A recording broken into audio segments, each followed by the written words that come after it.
The arrest of Jacob Zuma is a very simple thing. He's my father. I love him to bits. He shouldn't be in prison. And we're going to fight to get him out, no doubt. It's not a joke.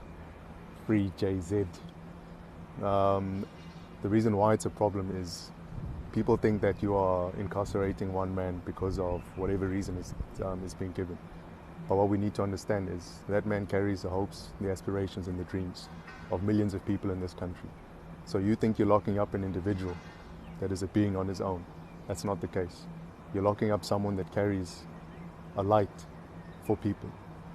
You're locking up someone that is the embodiment of what coming from nothing and becoming somebody in life is about.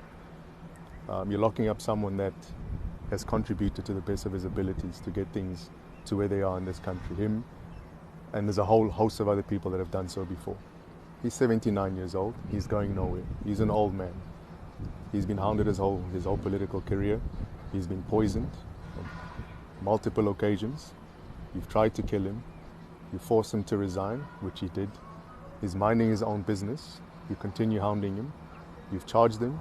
You haven't followed the due processes as much as you claim that you have when it comes to the judiciary. Unfortunately, he has not had the right to defend himself. His right to silence and his right to a fair trial have been completely ignored. He's currently sitting in a prison cell.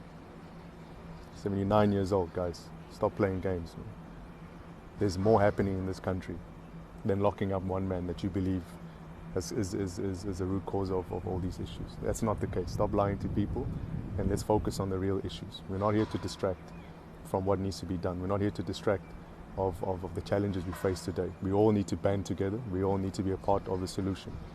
The problem at hand is not COVID. The problem at hand is poverty, is unemployment. The problem at hand is the high levels of crime that are caused by these conditions of poverty and unemployment.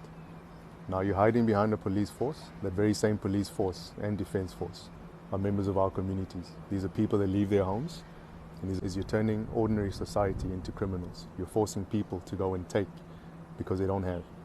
The next step is you're going to force law enforcement agents and defense force members to become criminals as well. Why?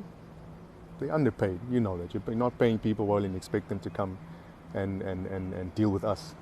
Yet these people are the people that come home and break bread with us. Don't do that.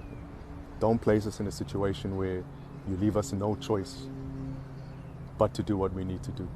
That goes to the whole society. And those people that are out, whole society. And those people that are out there sitting on your high horses and talking about lockdown is the right thing and talking about what's happening, it's rule of law, this and that. Guys, let's keep it simple here. People are struggling out here. They've been struggling way before COVID. COVID is a convenient excuse. COVID is real. Don't get me wrong. People are dying. We've lost loved ones. I'm not taking that lightly. But lockdown is not something that's going to eradicate COVID in the short term. As a matter of fact, we failed to deal with the issue of COVID, the planning and the implementation of it. You can't expect people to suffer because you have failed as people who are supposed to have put measures in place. The budgets were there, where they at now. The systems, we heard about all sorts of wonderful plans for that to happen. So whilst you're getting your house in order, let people live. Let people go and enjoy their lives. Let people go out and earn and feed their families. Because the longer you keep people locked up, or locked down should I say, is the quicker you're going to find yourselves completely out of control in this country. You're not going to have a handle on the situation.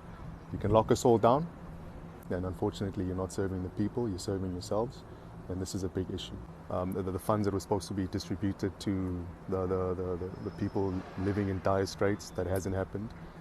So I urge you guys, put your laptops down, your iPads, put your spreadsheets down, jump in your cars, drive around. If you don't know where to go, come jump in a car with me. I'll take you exactly to these places where you'll see what the devastation is. So our enemy is starvation, our enemy is poverty, our enemy is unemployment. So locking down is not a solution. It never has been, it never will be. We're not going to outrun COVID. We're not going to outstarve COVID. COVID is here to stay. It's something that we'll need to live with. The only decision that you have at this point is to open up. There is no other route. We interact with people all the time. It's something that you should be doing. And people are just looking to earn. They're not looking for favors. They just want a fair opportunity to get out there and fend for themselves. Give them that opportunity. That's the choice you have to make. That's the only